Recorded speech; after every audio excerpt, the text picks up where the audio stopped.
संशोधन पेश किया गया और यकीन मानिए ये पिछड़ी जाति से संबंधित था। किसी भी पार्टी ने की ये हिम्मत नहीं हुई कि वो इसका विरोध कर सके। एक भी सांसद ने इसका विरोध नहीं किया। लोकसभा में बहुमत से इसको पारित किया और राज्यसभा में भी जितने सांसद थे उन सारे सांसदों ने इसको पारित किया। एक सिंगल वोट भी इसके अगेंस्ट में नहीं पड़ा। इससे अंदाज़ा आप लगा सकते हैं कि कितना सेंसिटिव है ये मुद्दा पिछड़ी जाति को लेकर के। और यही कारण है कि हम लगातार आपको सचेत कर रहे हैं कि 2022 का जो रण होगा, खासकर उत्तर प्रदेश का जो रण होगा, वो महाभीषण होगा। रण महाभीषण होगा। अति पिछड़ों पर दांव, पिछड़ों को लुभाने में लगी है सारी पार्टियां। सभी दलों ने बनाया पिछड़े वर्ग का प्रदेश अध्यक्ष। भाजपा में स्वतंत्र देव सिंह है प्रदेश अध्यक्ष। कुर्मी जाति से आते हैं स्वतंत्र देव सिंह। 2017 में केशव प्रसाद मौर्य थे प्रदेश अध्यक्ष।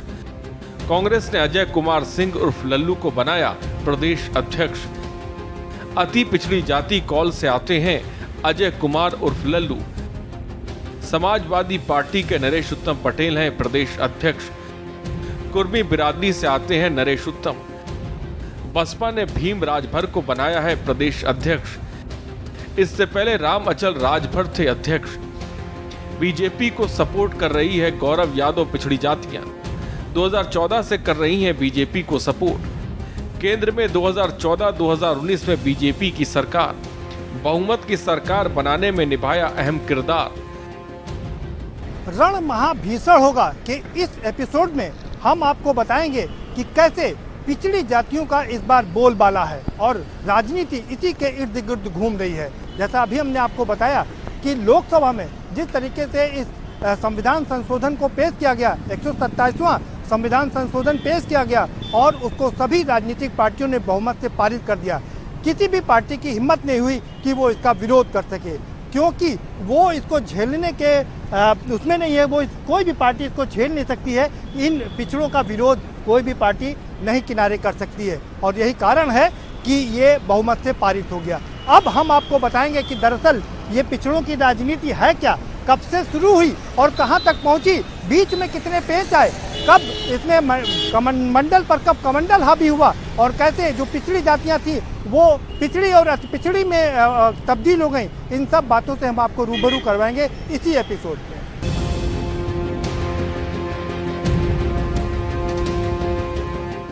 देश में इस समय जातीय जनगणना को लेकर के राजनीति पूरी तरीके से मुखर हो चुकी है।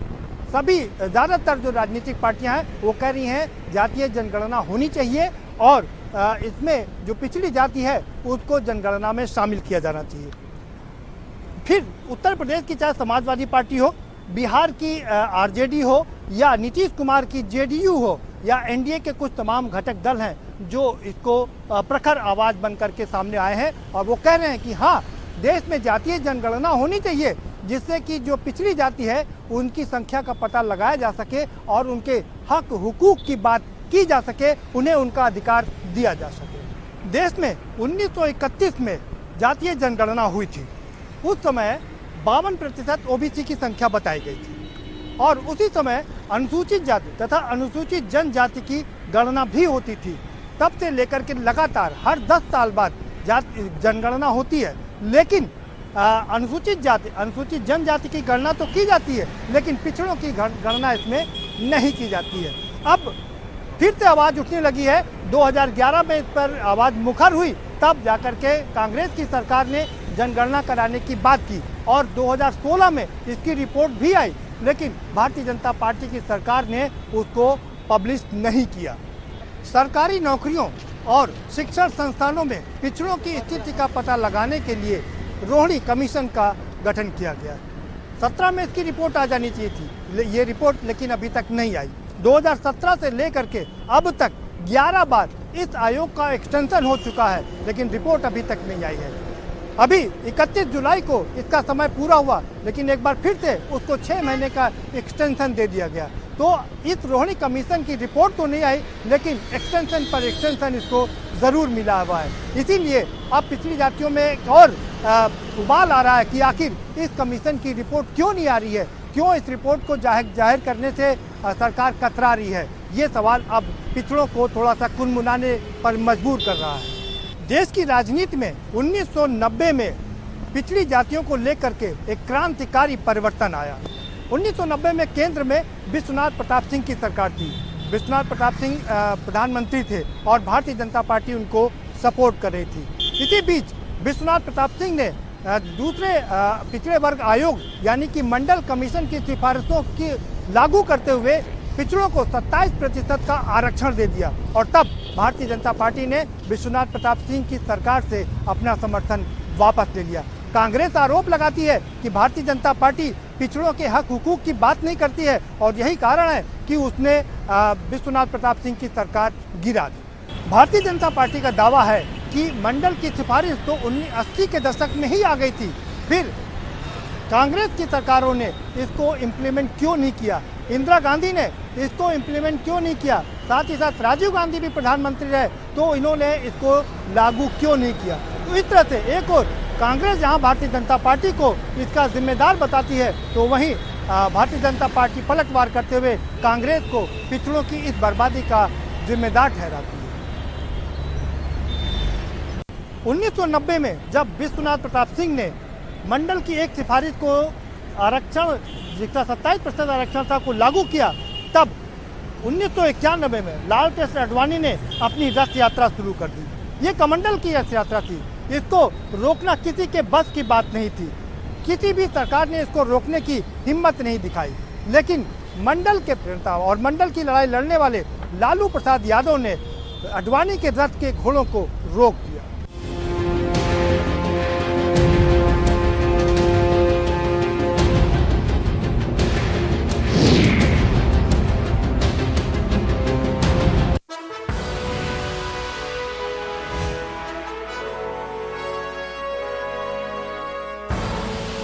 आप देख रहे हैं के न्यूज, खबरों का सारथी।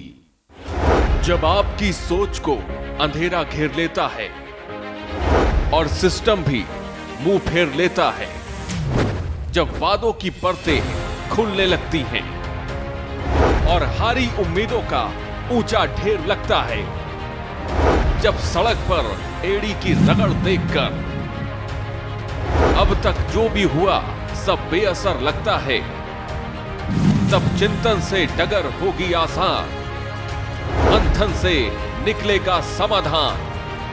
मंथन।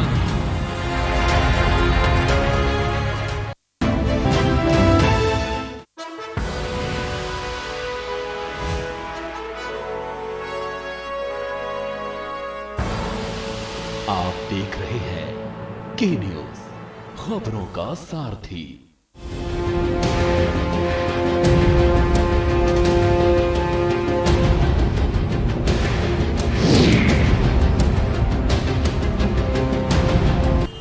नब्बे में मंडल की सिफारिश लागू होने के बाद तमाम क्षेत्रीय दल उभर करके आ गए और ये सभी दल मंडल की सिफारिशों के अनुसार उभर करके आए थे और सभी जो क्षेत्रीय पार्टियां थी उन्होंने एक एक जाति पर अपना कब्जा जमा लिया।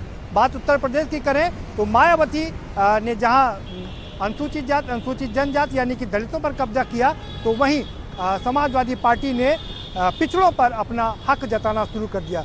बिहार की बात करें तो लालू प्रसाद यादव, नीतीश कुमार बड़े नेता बन करके उभरे और ऐसे ही दूसरे प्रदेशों में भी मंडल की लड़ाई लड़ने वाले अनेक क्षेत्रीय दल उभर करके सामने आ गए।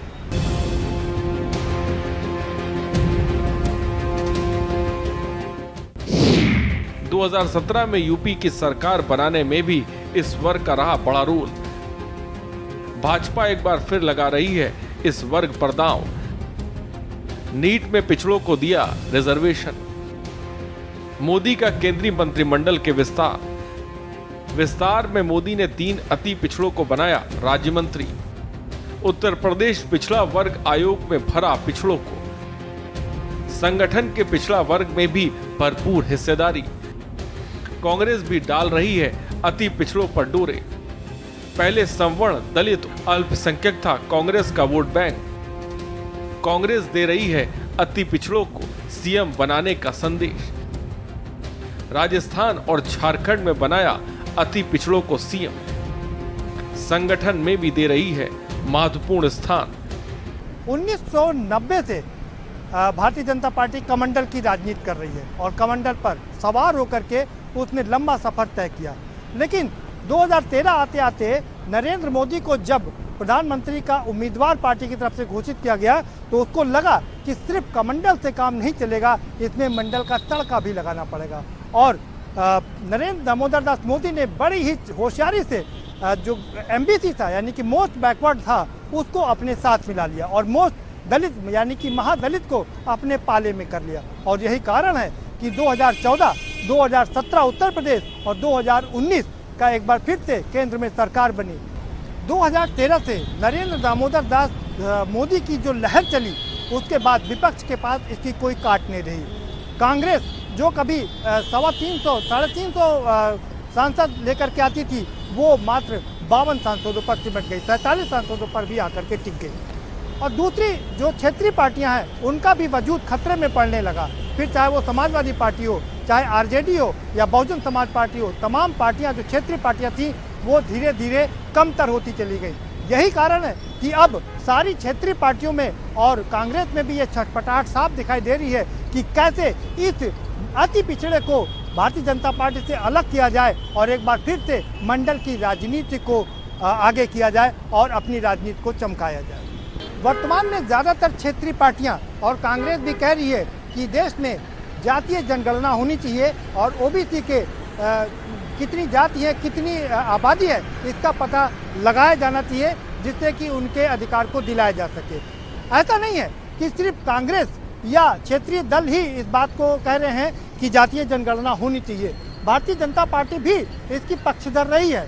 2010 में गोपीनाथ मुंडे ने कहा था अब समय आ गया है कि जब जातीय जनगणना हो और ओबीसी की कितनी संख्या है इसके बारे में पता किया जाए और उनके अधिकारों को दिया जाए। यदि अभी ये काम नहीं किया गया तो हम एक बार फिर से 10 साल और पीछे चले जाएंगे। 2018 में अमित शाह ने भी ये बात कहा था, प्रेस कॉन्फ्रेंस करके कहा था कि देश में जातीय जनगणना होनी चाहिए और पिछड़ों की आबादी का पता लगाया जाना चाहिए। अब सवाल ये उठता है क्यों ज़्यादातर पार्टियां इसकी मांग कर रही हैं कि जातीय जनगणना होनी चाहिए और क्यों जो सरकार में रहती है वो पार्टी इससे बचना चाहती है। तो सबसे पहली बात यह है कि इसकी जनगणना अभी तक जो आंकड़े हैं वो एकदम पुख्ता आंकड़े नहीं है और इसको अनुमान के आधार पर लागू किया गया है। लेकिन एक बार अगर पुख्ता आंकड़े आ गए तो सरकार के लिए मुश्किल हो सकती है। मुश्किल क्या होगी अगर ये आंकड़े बढ़ गए यानी कि 52% से बढ़ करके ये 60% हो गए तो क्षेत्रीय पार्टियां कहेंगी कि नहीं और राष्ट्रीय पार्टी भी कहेंगी इनको अब ये आरक्षण 60% कर देना चाहिए। वहीं दूसरी ओर अगर ये आंकड़े घट गए तो और मुश्किल हो जाएगी क्योंकि अभी तक जो आरक्षण मिल रहा है यानी कि अगर हम यूं कहें कि जो 52% से घटकर अगर पिछड़ों की आबादी 40% हो गई तो सरकार के लिए ये भी मुश्किल हो जाएगा क्योंकि तब उसे आरक्षण घटाना पड़ेगा। और यही कारण है कि दोनों तरफ से नुकसान है क्योंकि अगर आबादी बढ़ती है तो आरक्षण बढ़ाना पड़ेगा और घटती है तो भी सरकार के लिए मुश्किल होगी।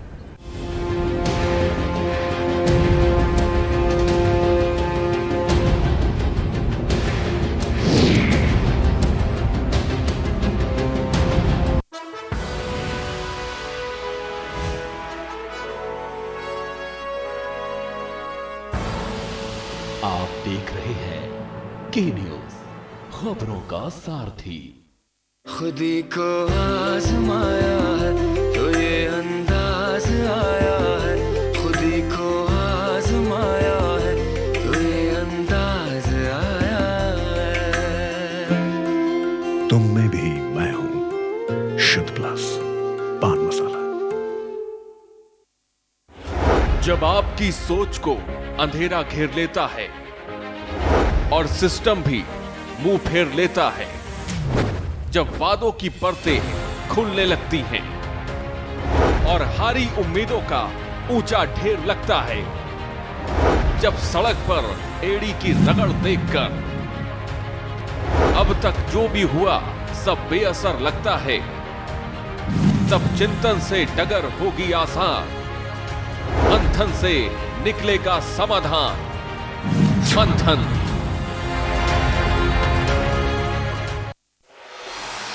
कोर्ट कचहरी के ना लगे चक्कर।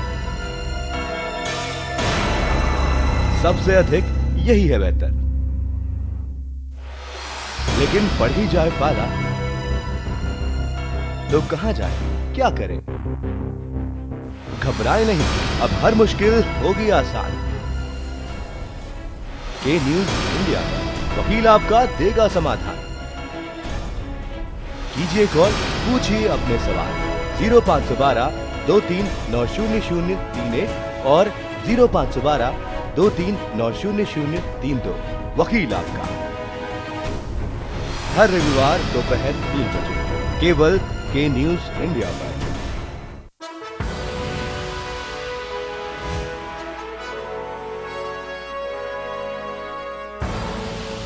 आप देख रहे हैं के न्यूज, खबरों का सारथी।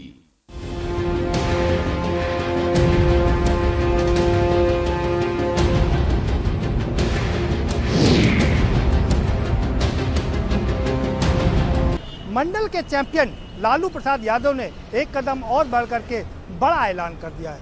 लालू प्रसाद ने कहा है कि अगर अब की बार जातीय जनगणना नहीं हुई और उसमें पिछड़ों की जनगणना नहीं हुई तो हम इसका बहिष्कार कर देंगे, यानी कि जनगणना का ही बहिष्कार कर देंगे।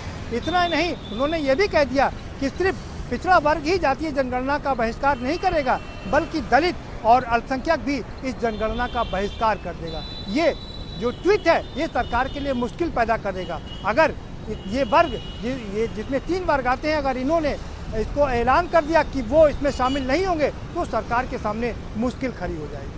अब सवाल ये उठता है कि क्या जातीय जनगणना होगी, क्योंकि इसमें तमाम मुश्किलें हैं, सरकार के लिए तमाम मुश्किलें। सरकार फंसती नजर आ रही है। अगर जनगणना होती है तो मुश्किल, नहीं होती है तो मंडलवादी हैं वो पूरा दबाव बना हुए हैं। उत्तर प्रदेश का चुनाव है, एक एक वोट बहुत कीमती है और ऐसे में अगर ये पिछड़ों की नाराजगी कहीं सरकार के खिलाफ गई तो उनके लिए मुश्किल हो सकती है। इसीलिए सरकार बहुत ही सोच समझ करके एक एक कदम आगे बढ़ा रही है और शायद यही कारण है कि अंदर खाने ये भी सोचा जा रहा है कि इसकी जनगणना करा दी जाए, यानी कि पिछड़ों की भी जनगणना करा दी जाए। बंगाल चुनाव में आशातीत सफलता न मिलने के कारण भारतीय जनता पार्टी की पेशानी पर बल पड़ गया और यही कारण था कि मोदी ने केंद्रीय कैबिनेट का आनन फानन में विस्तार कर दिया और उत्तर प्रदेश से एक नहीं बल्कि 7 राज्य मंत्री बना दिए। इन 7 राज्य मंत्रियों में से मात्र एक राज्य मंत्री ब्राह्मण का था, बाकी 3 दलित और 3 बैकवर्ड के थे। इतना ही नहीं, मोदी जी ने यह संदेश देने की कोशिश की और कहा कि अब की बार पिछड़ों की सरकार, 27 मंत्री हैं। उन्होंने ये गिन करके दिखा दिया कि केंद्र में इस बार 27 लोगों को, पिछड़ों को मंत्री बनाया गया है। आप जरा समझ लेते हैं कि पिछड़ों के मन में ये अकुलाहट क्यों है और पिछड़ों की ये लड़ाई क्यों है।